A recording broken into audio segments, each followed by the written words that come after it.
Good morning, everyone, and welcome to this edition of Balance in Life. Today, we'll be talking about listening skills to support racial understanding. I'm Crystal Tyler Mackey, welcoming you on behalf of Virginia Cooperative Extension Human Development Program Team and NC State Extension. Today, we have presenting members of the Coming Together for Racial Understanding team in North Carolina, as well as the Coming Together for Racial Understanding team in Virginia. We have Cynthia Aguilar, Dr. Michelle Ely, Kitron Sanders, and Dr. Maurice Smith Jr. So without further ado, let's dive right into the session. Cynthia? Hello, everybody. Good morning. I'm so grateful to be with you today and for this opportunity. I hope that in the next 30 minutes is going to be a great opportunity to learn from each other. Today's conversation is about listening skills to support racial understanding. And if I think about the sentence, I think that the word that got my attention mostly is that thing, understanding. Because understanding to me is so crucial for building relationships. However, it could be so challenging too. It could be challenging because we don't know. Like if we remember from last, and I'm sorry, I think my dog is barking right now. I apologize. But anyhow, going back to the conversation of how understanding could be such a challenge, because in one way, one of the reasons could be because we are not used to listen to understand. As we discussed last week, and in that quote here, we see how sometimes we are so used to listen to reply, but not to understand. But another big issue that is important to consider when we engage in this conversation is that the way that we see things are the way that it depends on the lens that we are using. All of us here, we have our own truth about things. I have my truth about what life should be. And each of us have the same truth. So then the point here is how can to understand is how can I see that truth of other people, how I can meet my truth with that. And let me show you an image that hopefully is going to help you better visualize what I just said. So please, the next slide. So this is a cartoon. Maybe some of you have seen it. And what I was mentioning is that how, again, we all have our own truth. It depends on the angle where we are, we can see things. It depends on the lens that we are using, that's how we can see things. If we look at this cartoon, and I were to ask you, who is this guy? Which of these two people is right? Based on what we see, these two people will be right. Because the guy on my left is really seeing a number 6, and the guy on my right is seeing a number 9. So we cannot say that any of them is wrong, right? Because they are seeing things from their perspective. Again, but doesn't mean that there is no other way that we can see it. Just because I see a 6 on my end doesn't mean that I can make an effort to move to the other end to see a 9 and helping us to understand each other better. So hopefully in the webinar today, we don't have much time to discuss or for reactions, but please bring this image with you. To me, it's very helpful when I hear somebody thinking different than me, I visualize this cartoon about, okay, I'm looking at the 6, he's looking at the 9, but it doesn't mean that one of us is right or wrong. It's just about how we see things in life. So let's move to the next slide. So how is that we can move forward in understanding each other a little bit? How can I learn that truth of the other people? A good recommendation, a good practice is to intentionally move from engaging into dialogues instead of debates or discussion of issues. So here are some basic reminders in one way, or pointers about what is the difference between, again, when we engage into a conversation to learn, which is a dialogue, or when we just are in a conversation that becomes a debate, or it could be a discussion that is not taking us anywhere. So to me, when I see this chart, the main issue is how, if I want to go from debate to dialogue, the main thing to me is that it doesn't mean that somebody has to be right, or somebody has to be the winner, or somebody is the one who knows better.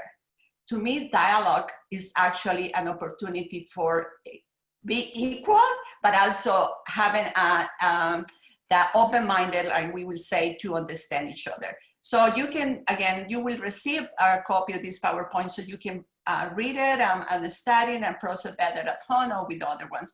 But like I was saying, moving from debate to dialogue, one of the main things, again, is no one right answer. There are multiple ways to see things. The goal is not that I want to be the one who's right, the one who is the winner, the one who knows better. No, the goal is, again, to understand what is other point of view. Evaluating and critical. This is such a one, could be a big barrier or challenge, because sometimes we just charge, going back to what my lens are or what my truth is, it's easier for me to say, oh no, he or she is wrong because he's not seeing this, and that. And again, and I forgetting that I'm just seeing things from my truth and not considering their truth. Then the other thing that we tend to do, I think we all are guilty sometimes, when we hear somebody and they're saying something that doesn't represent our truth or how we see things, we say, what is wrong with that people that they don't understand this? You know, what is wrong with that people that is, even now, we have heard a lot of people saying, how is that the people get so aggressive in the protests and all that type of thing. So it's a tendency to debate, to win, to prove that other people is right, is wrong, and that I'm right. This listening with always judging, that's already what we already talked, and then the tendency to always be ready to reply instead of really thinking, kid says something that's making me think. Let me reflect about, and let me see how this is helping me to understand her better so she can also understand me better. Now, we agree and recognize that this is not as easy as it may sound. You know, it's not that easy. We can intentionally make a decision, say, from now on, I'm going to try to engage into dialogues. But as we talked before last week, and we are going to talk a little bit more later, there are all those implicit biases or that unconscious that is inside us that sometimes it make it difficult to really intentionally get into a dialogue, and again, to understand others. Let us give us a little bit of guidelines. If we move to the next slide, please. So this is Molly, probably you all know this because you have been maybe facilitator to groups in some moment in life, but it's so important when we engage into these conversations to keep in mind some guidelines. And again, I'm not going to go in details of any of all this, but it's just to remember again that when we intentionally decide to engage in a dialogue, there are some things that we need to keep in mind. It's very important, even if we think about preparing, you know, like even they say, okay, if I want to get into a dialogue in a conversation, when I really want to listen, let me really relax myself a little bit, think about what are some of those points that could be a trigger for me so I can prepare myself to really engage and to really be present. So it's again, a little bit what has been said, but you can see it later. It's very important to give and receive welcome. In a conversation is, again, if we really think it's not one that knows better, nobody's in charge. We are just equal. Be present. Again, it's not that, I don't know how many of you have been in those conversations when you are talking to people and you already see the face of the people that he or she is somewhere else, you know? So it says that, to me, that's one of the more important things, that be fully present. And again, you can review this and then you can pick what are the ones that can be more challenging for you, and then make a more intentional effort and do a better job in regards to that. Something that when we had done some training is one of the challenges in these guidelines list is that trust and learn from silence.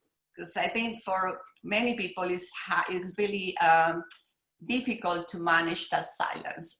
So again, because we tend to always respond and reply. But anyhow, this is my 2 cents from this part of the presentation. I go now to transition to Michelle, who again, this is the very basic, and now we're going to go a little bit more in deep, how is that we can do what I already said. Thank you so much.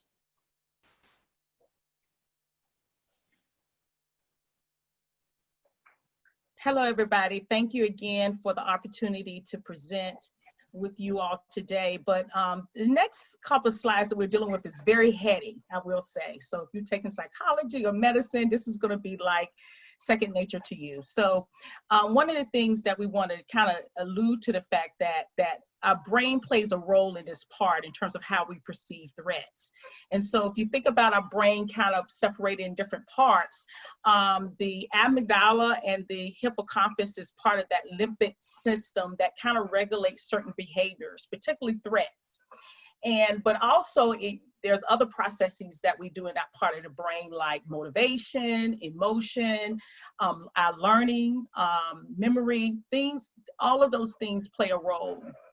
But it also manages the fright and flight response that we are kind of accustomed to. And so it is in the amygdala where the threats, where threats are monitored, and from there's responses that come to be. And so when a threat response is signaled in our brain, the hippocampus, which is the section that kind of deals with cognition and memory, is common for our bodies to shut down. And when it does, you really have that typical response of flight, fright, freeze. And so we have a short video here that we want to show that kind of demonstrates this a little bit further, and then we'll pick back up.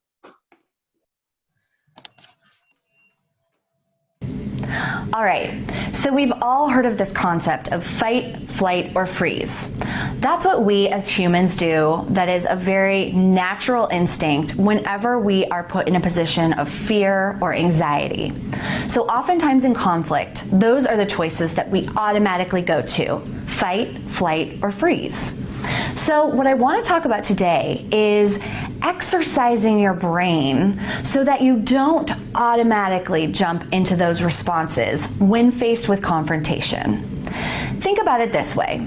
If you were in a situation physically where you were in danger and you were with a number of other people all trying to run their way out of danger, and you were more physically able to run faster, better, stronger, you would probably get out of danger sooner than others who might not be able to get out as fast as you could, right? And that's because you've trained your body. You've been at the gym, you've been working out, you've been running. Well, our brain is the same thing. We just forget to train it in that way. So try this. When you're not in conflict, sit down and think about how you might respond to someone when you are. Think about some of the responses you might want to use, how you might want to control your breathing, take a pause, and really get into a mindset so that when it does come to you unexpectedly, you're ready and you don't find yourself stuck with only the three options of fight, flight, or freeze. Remember to think of your brain as a muscle that you constantly need to exercise, and then you'll be really prepared when those situations happen.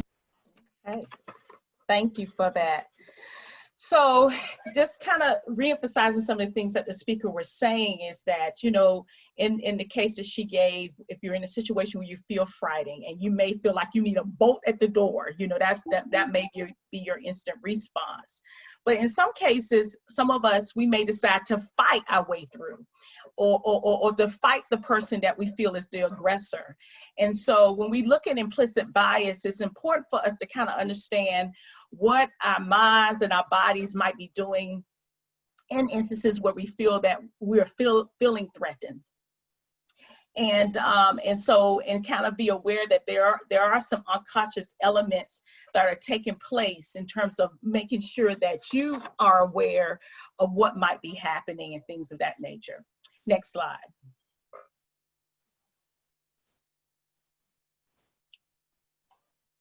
So the next couple of slides are kind of statements that we received when we did some evaluations in respect to the Coming Together for Racial Understanding project. And so when we look at some of the the statements that we receive, it also mirrors what is kind of common when we look at perceived threats in race as well as racism. And these are some of the feelings that we experience when we're dealing with trauma. And so for people of color, we see that some of those common experiences kind of deals with being falsely accused of malice, or the criminality that comes about that is associated with people of color. Being viewed as less than, being labeled as an angry person, dealing with explicit and implicit comments, having denial of access to opportunities. And so things like that are just against elements of or feelings and realities that people of color tend to face. And you may have some too that you may want to comment in the webinar chat. And so if you have some things that are very common that you've seen either in your personal life or in the lives of others, we would like to hear those and capture some of those thoughts that you might have. Contrastly, when you look at white people, there's a set of feelings and perceptions that they perceive when they're feeling threatened. So we're going to move to the next slide to look at that. Their experiences are generally skewed at looking at, well, am I saying or doing something wrong? Would I be accused as being a bad person if I've seen or viewed as being racist? Or is being not racist seen as being good? There's also some inhibitions about talking openly about race. You know, sometimes we want to stay away from those taboos. You know, sometimes there's loaded terminology that we use in our common vernacular we want to stay away from. And then it also looks at power. There's a couple of statements in this slide that kind of alludes to the power that people feel that is going to be lost, or not only power but representation. And what does that look like? Or what do I have to pay back to society if I feel in fear of facing retribution? So these again are common notions that people tend to feel. And again, if you want to add to that list on the webinar chat, we really welcome you to do that. But again, it's just a way for us to, when you see and hear these things, these are tangible ways that people are experiencing some degree of trauma around race and how in race relations and things like that. Next slide. And so with the implicit bias, we want to kind of dive a little bit deeper in that. And so we have a short video that we want to show you, and then we're going to wrap up some comments about that.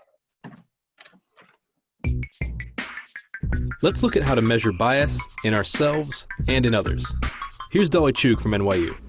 We sent emails to real professors in real universities. They contacted over 6,500 professors at random from 260 American universities. We sent them an email that looked like it came from a real person asking for a meeting to learn more about the PhD program in that university. But we randomly assigned whether the fictional person sending that email had a name that sounded male or female, and sounded white, Chinese, Hispanic, Indian, or Black. What we found that is if you were a white male, you were far more likely to receive a response back than if you were in all those other categories put together as a group. Some of this could be explicit racism, but it's far more likely that in many cases, these professors are just busy. They can't respond to every email they get, so they kind of let their subconscious decide for them. And that's where their biases come through. Research shows that our racial biases are often more about who we choose to help than who we don't. And we tend to help people who are similar to us. But you aren't 6,500 randomly selected professors. So how can you figure out where you might be making similar unconscious choices?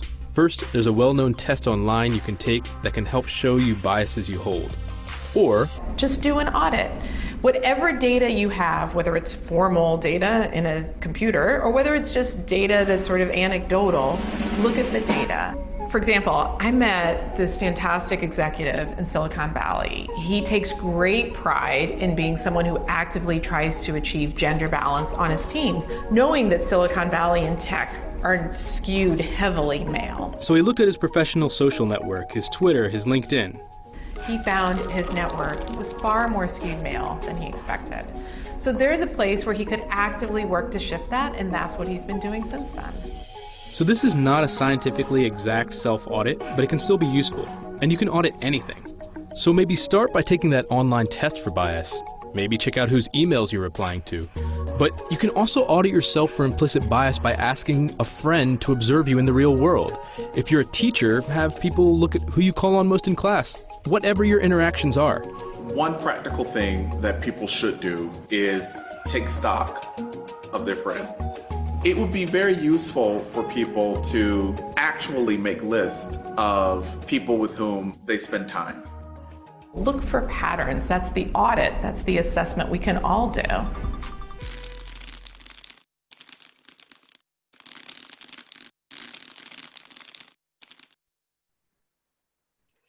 Okay, so thank you so very much for your attention for that video. But I think the video kind of points to a lot of good information around ways that we can take a personal accountability, or does it look like for us to gauge whether we're being biased in a particular situation or to a group of people. And so this slide kind of talks about what we can do about it. And but I just want to say that it is within our power to self-analyze and to begin to look at ways that we can make our own personal change. So I'm gonna move on to the next slide because I know we have much more to cover. And so this slide is really an opener to how the presentation would kind of progress as it looks at the importance of listening and building trust. And as our curriculum points to, is that you first have to listen to understand and be understood. And so I feel like if we don't understand the importance of listening in building understanding for ourselves, but also for others, then we're going to miss the boat. And so I'm gonna allow Dr. Smith to take it over from there and to really talk about how fundamental listening is as a skill as we move forward in this process. Thank you, Dr. Ely. Hope Mhm. everyone can hear me. So the biggest communication problem we have is we do not listen to understand. And this is something that everyone can fall, I guess, in that gap or bracket. We listen to reply. We can use simple steps to practice and build the skill of listening to learn and understand. This is also very, very important when preparing for dialogue around sensitive and emotional topics such as racism. So just to explore that a little bit, dialogue is supported when you practice listening to other people's stories. Just think about the spaces that you are at with an extension or your daily work. How many times someone would be given their lived experience, and it's almost like you're trying to remember the brain, and we was talking about the brain. Our first reaction is to reply, but those times it's really not meant to reply. It's listening to get that lived experience so that you can understand someone else's experience. You listen more than you talk. We all suffer from that as well. The question in your mind is, what can I learn about myself and others? You believe people about their realities and experiences rather than becoming defensive and stuck in denial. So we talk about that. Seek, and it's a quote by Stephen Covey: seek first to understand, then to be understood. And we should, in our work, we should be practicing this every day. I know from my own personal experience with my fiance, I have to continue to listen, to learn, and understand. I mean, we always be quick in that, but I think that's something that you can practice at home that can then lend to your profession. Many of us have blank looks, interrupted, or being distracted. I think we should all have that buddy system, that friend that you should be able to look yourself in the mirror or have a friend to be able to tell you, hey, we need to check our facial expressions sometimes because we may not be thinking from what we're saying. And that could be a deter, that could really deter a relationship or that conversation from another racial group based on your facial expression or how you are quick to reply versus understand. And that's why I have that check mode. We all need to be checked sometimes. Next slide. So when we talk about listening, two types of listening: active listening, reflect back. What I understand you to say is, no more judgments, just restate those things. And sometimes we have to do that. And I'm, like I said, I'm in that transition now at home, being able to utilize the active listening to repeat back what was said. Empathetic listening, understand the depth of what is said, more than just listening to word. What is the message? What is the message? And sometimes we're so quick, we send emails, we talk. We have to do more. We just have to do more. Just put it on the table. We have to do more. Everyone has to look deep into themselves and be able to listen to understand, not to reply. Next slide. The power of being heard. People start to heal the moment they feel heard. That is really, really, really essential. You thinking about emotions, you think about that deeper feeling. When someone's giving their lived experience, they don't want to hear a reply back. They want to hear that you understanding what they're saying. We have to take the time to continue to do that in our work, in our personal life. That's the only way we'll be able to move forward. Next slide. Thank you so much. So to bring all of this full circle, we're going to look at perspective taking and perspective giving. Perspective taking is a valuable skill in our life and in our leadership roles. We are referring to the process in which one is being able to see someone else's point of view. Cynthia shared earlier a great example of a 6 and a 9. So understanding people's feelings, intentions, and thoughts in their particular point of view. It doesn't mean you have to agree with them, but you do have to make sure that you understand and are empathetic to what they are sharing.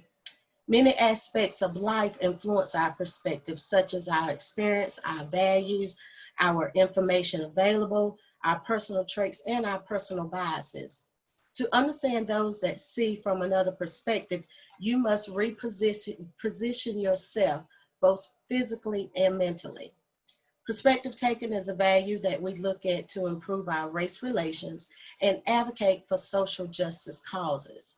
Perspective giving is just the power of being heard, taking the time to listen to other individuals.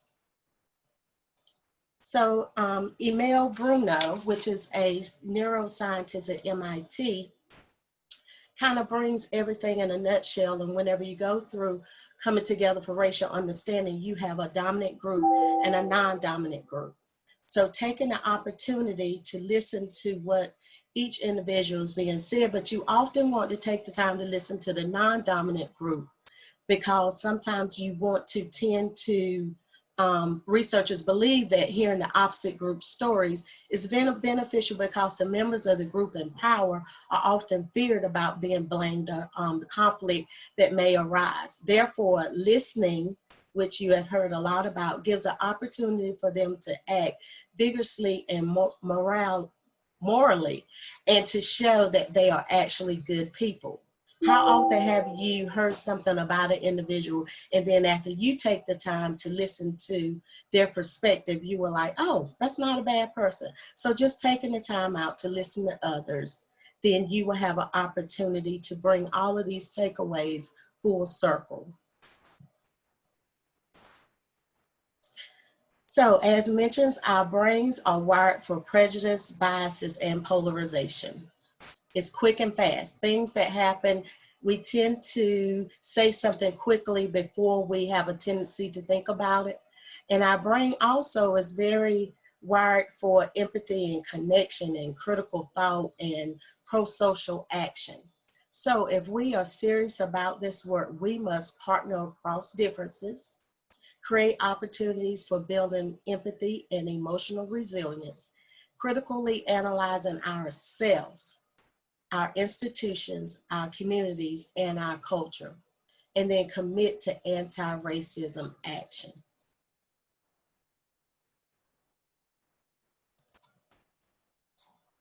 It's back to you, Crystal. Thank you so much for our amazing presenters today. A lot of information to cover in a short period of time, but I definitely want to thank our presenters and call attention to those that you have seen and heard from today. 3 of the members of the North Carolina Coming Together for Racial Understanding team, as well as 2 of us from the Virginia Coming Together for Racial Understanding team. I will offer that in each of our states, we are working on dialogue opportunities to have an opportunity to come together for a longer conversation where we actually engage in dialogue with one another. So stay tuned for those opportunities. And Ms. Kidd, if you will advance to the next slide, please. I just want to point out that any of the recordings for this session, as well as any previous recordings, can be found on the Virginia Cooperative Extension website, as well as our VCE YouTube channel.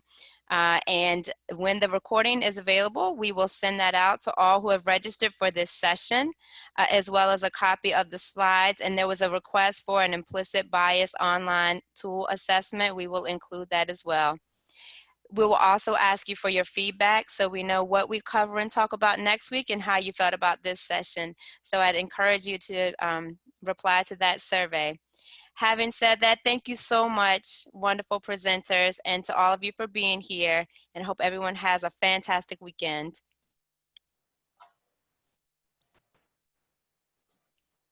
Take it easy.